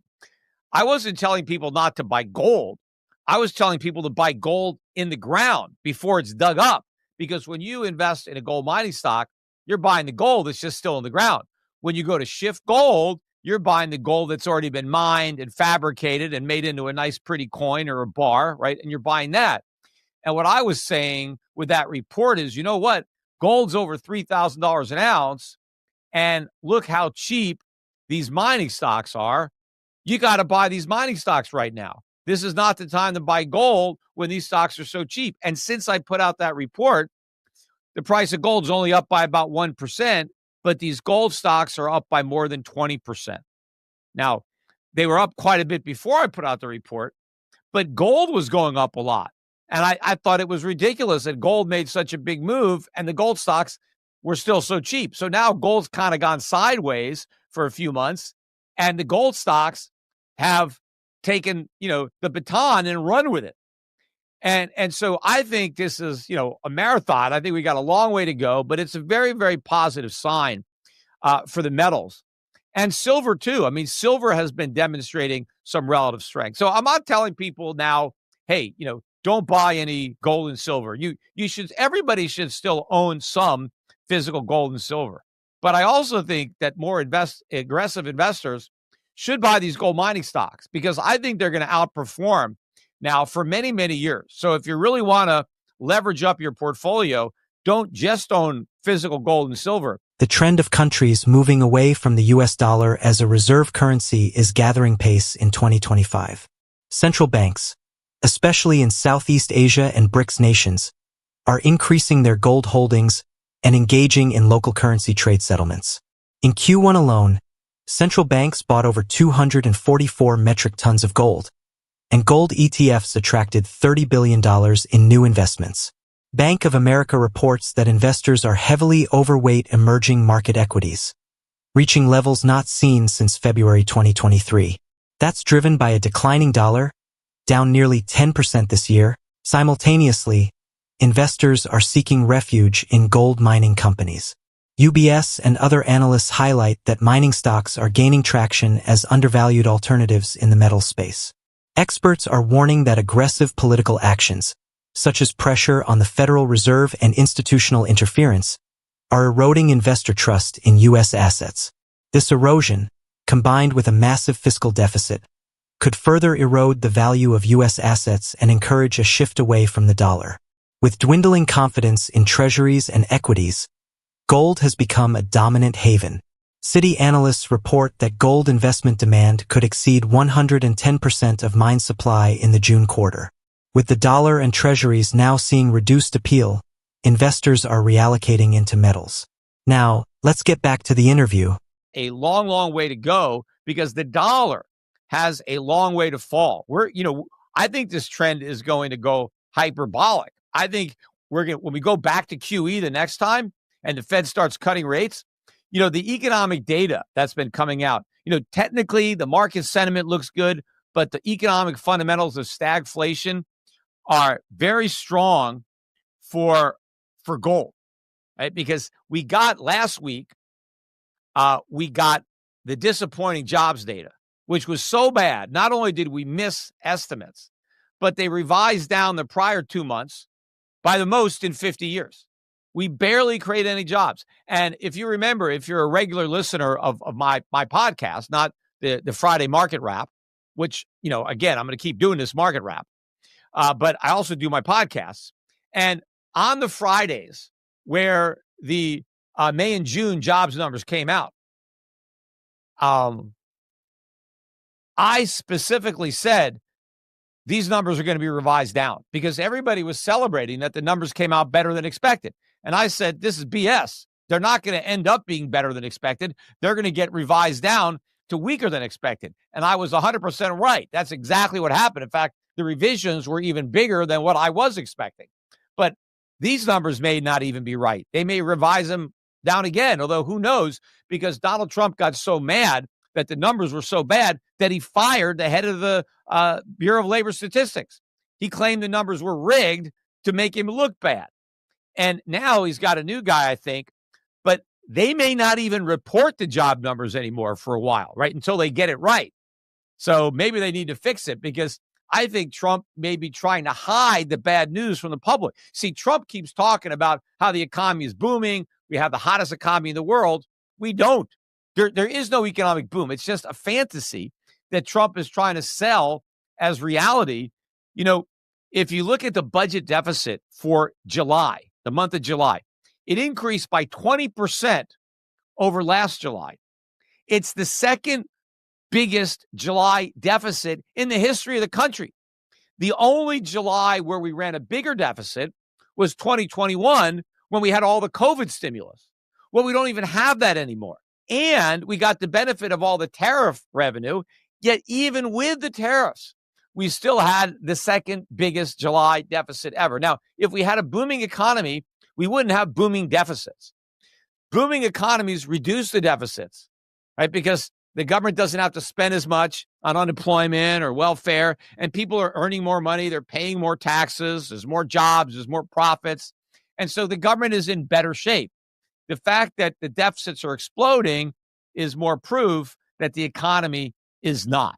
In fact, if you look at a lot of other economic data, the signs of stagflation are everywhere. In fact, this week, yesterday, we got the producer price index for July spiked up 0.9, way more than expected. Year over year number, much bigger than expected. I've been saying for a while, inflation has bottomed and is headed much higher. And now we're starting to see it in the data. Of course, we're going to see bigger and bigger prints in the months ahead as a lot of the tariffs really start to get factored in to these prices. And of course, businesses are going to end up raising prices by more than the tariffs. I mean, not only are they not going to absorb the tariffs, not only the consumer is going to pay more, because as the prices go up, sales volumes go down. And so now businesses are forced to generate profits on lower sales. So how do they do that? Well, they need to increase their margins.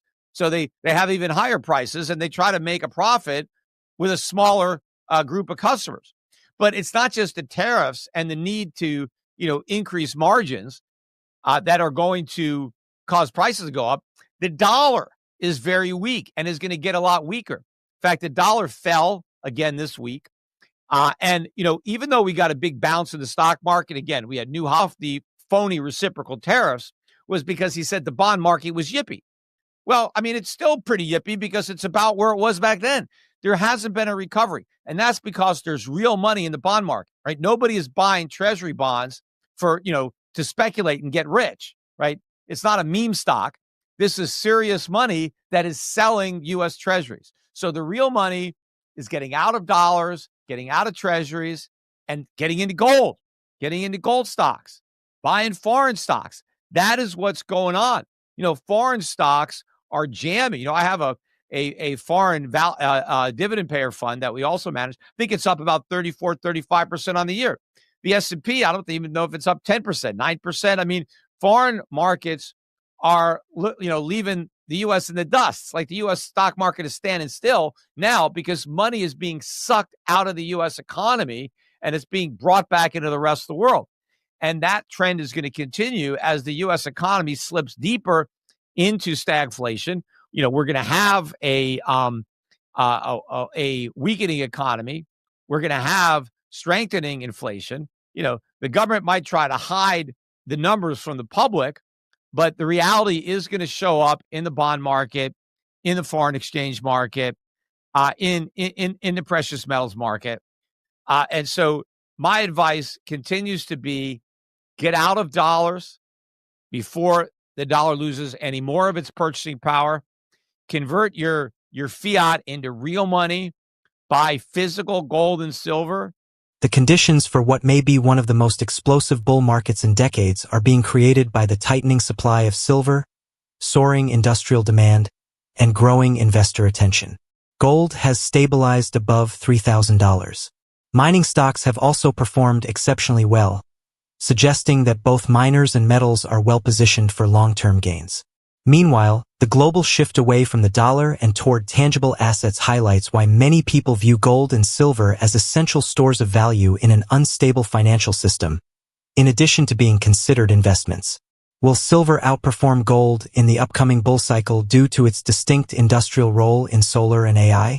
Does this offer the most alluring entry point for aggressive investors today, given that mining stocks continue to be relatively cheap compared to metals? We would love to hear your opinions, so please leave a comment below. Please remember to subscribe for more material and give this video a thumbs up if you found it helpful. We appreciate you joining us on this adventure.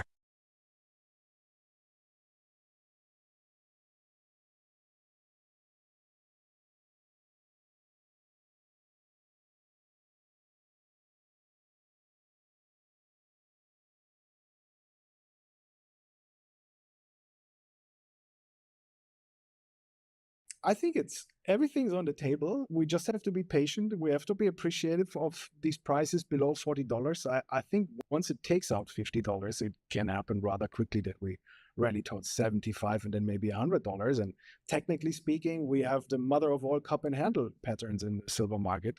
It's a 50-year pattern there in the making. And on a linear chart, we're talking $100 price target. On a logarithmic chart, we're talking $500, $600, $700 price targets for silver. And if we look at the gold-silver ratio, you can also definitely make the case for three-digit silver. These are the round psychological numbers. Obviously, we are in uncharted territory above 3,500. And then I think down the road, yeah, I'm more or less in the camp of 10,000 gold at some point over the next few years. Silver supply is limited since little new production is coming online, and most is just a mining byproduct. The speaker believes silver is setting up for a massive move, supported by a 50-year cup and handle pattern. Once silver breaks $50, it could quickly surge towards $75 and even $100, with long-term targets as high as $500 to $700 on a logarithmic chart. The gold-to-silver ratio also points to the potential for three-digit silver prices. On gold, the outlook is similarly bullish, with projections of $4,000 to $5,000 in the near term and the possibility of $10,000 in the coming years, with a shallow pullback to $3,120 presenting a buying opportunity. Demand remains strong in Asia, led by China and India, where cultural and safe haven buying continues to support prices. Hong Kong gold imports surged 127% in July, while China's overall consumption dipped 3.5%, though bar and coin demand jumped 24%. Chinese investors also drove record ETF inflows of 70 tons in 1 month, doubling their share of global ETF assets to 6%. In India, jewelers stocked up ahead of festivals despite high prices, paying premiums up to $4 per oz. Overall, Asian physical demand was robust, with Chinese bar and coin purchases up 44% and Indian demand up 7%. Florian mentions that gold is holding steady amid a softening US dollar and yields. Overbought conditions signal a need for fresh catalysts to break past $3,400, though the metal remains well supported. Major institutions such as Goldman Sachs and JP Morgan forecast gold prices reaching $4,000 by mid-2026, supported by structural rallies and dollar weakness. Pullbacks remain possible if gold becomes overbought or risk sentiment improves. Before we begin, please subscribe and enable the notification bell so you stay up to date. I mean, here we are, end of August. Everything's a little bit slower. That's totally normal. People should actually spend this time in the summer with the families at the beach or at a beautiful place, taking off and like recharging, right? So nothing to worry here. Of course, last week, the big Jackson Hole event kind of like created some volatility in the markets, but I would not overvalue all these statements. I mean, in the end of the day, it's the price action. The market usually is dictating what the Fed is in the end of the day doing. So we have seen gold consolidating now since end of April, more than 4 months. Healthy consolidation on high levels. I think you and I agree that we probably both have expected maybe a bit more of a deeper correction back in end of April when it rushed to that new all-time high at 3,500. But all the market gave us was a low at 3,120. And already that looks like a buying opportunity in hindsight because gold is trading nearly 10% higher. So it's holding up really well. I think it's strongly supported by the physical demand out of China and Asia, of course. But I think also slowly but surely the Western big money, so to speak, is waking up to the fact that gold is the last man standing. And it's a clear bull market in comparison to all the other markets. You have a very strong, clear bull market in gold. And I assume that it's just a question of time until we see the next leg up. Gold is trading in a tight trading range. It's getting tighter and tighter. Over the last few weeks, it's been less than $100. We had some days recently with less than $10, $15 of a trading range. And it doesn't take much for gold to break out. I mean, already 3,400 is already the next probably buying signal here, a pro-cyclical buying signal, if it breaks above that. And it just takes another $5 from you as we speak. So, it looks very bullish. It's been holding up very well. It's, I think, the most interesting and exciting market. It reflects not only the things that we just talked about, historically speaking, and when it comes to value investing, etc. But of course, it's also a geopolitical, in-depth kind of story that you can read if you look at the gold price and its development. So I think it's all looking very, very positive and promising for gold here. Usually these consolidation periods end with one little bear trap. You get one little quick nasty sell-off that shakes off all the weak hands, and then the market turns around violently and rallies hard to the upside. Maybe that's still around the corner in September, but I don't see any big downside here. I think I wrote this in Gold We Trust report in May already. I said gold is most likely not coming below $3,000 anymore, and here we are, and it's holding up very well.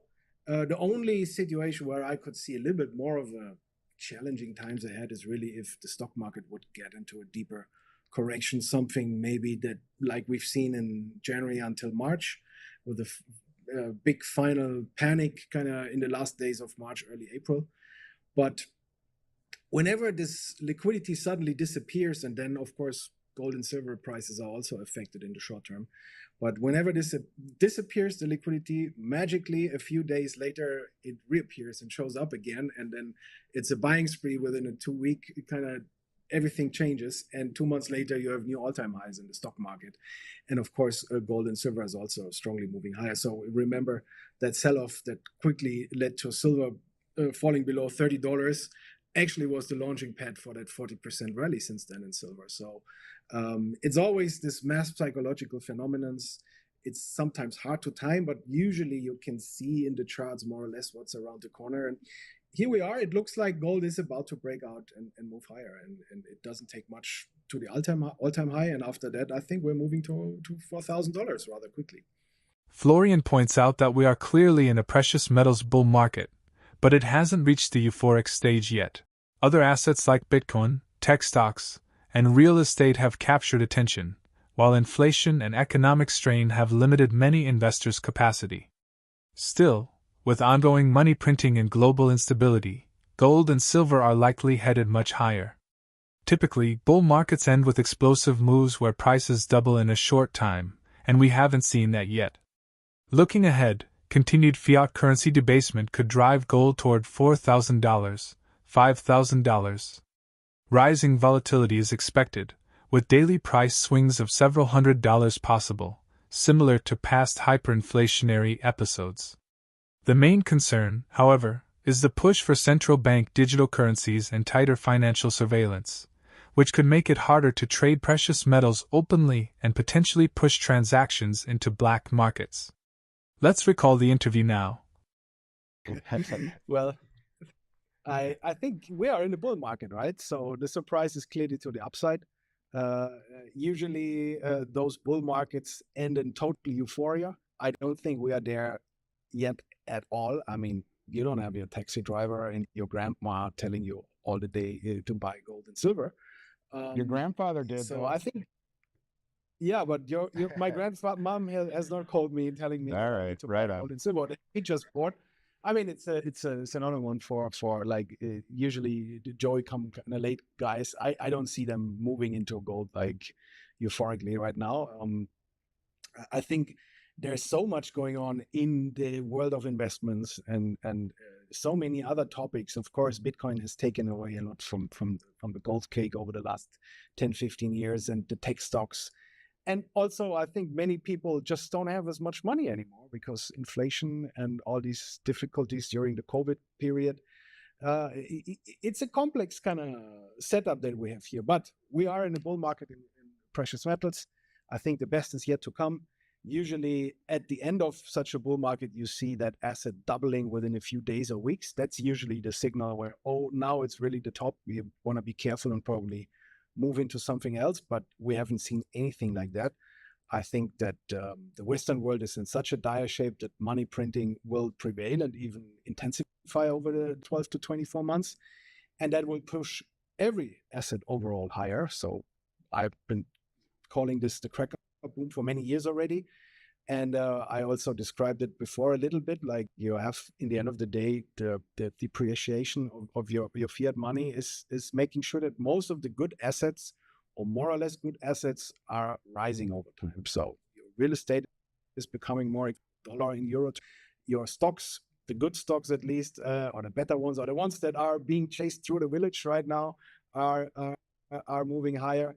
And of course, precious metals and Bitcoin as well move higher overall.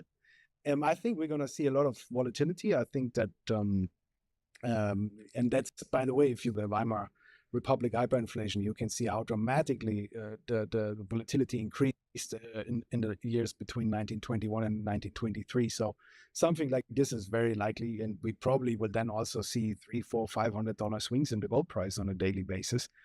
But we're not there yet. That's why we should appreciate these rather quiet times right now. I think gold is probably on the way to 4,000 and then 5,000. I mean, these are the round psychological numbers. Obviously, we are in uncharted territory above 3,500. And then I think down the road, yeah, I'm more or less in the camp of 10,000 gold at some point over the next few years, simply because I assume that the money printing, the fiat money printing will continue. And in the digital and central bank kind of money that they try to push on us, that's my main worry, actually. And it's very hard what to make out of it, to be honest, because it can theoretically mean that at some point we're not able to buy and sell our precious metals within these currencies anymore, and we have to maybe go back to black market kind of situation. Who knows? Florian emphasizes that gold and silver are firmly in a long-term bull market, supported by strong Asian demand, central bank buying, and technical setups pointing to much higher prices. While both metals may face short-term volatility, their role as safe haven assets amid fiat debasement, economic strain, and geopolitical uncertainty suggests far greater upside ahead.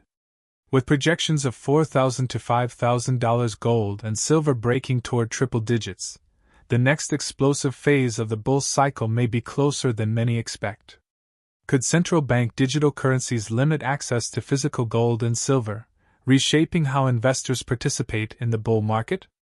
What technical or fundamental signals would confirm that gold and silver have entered their euphoric, final stage of the cycle?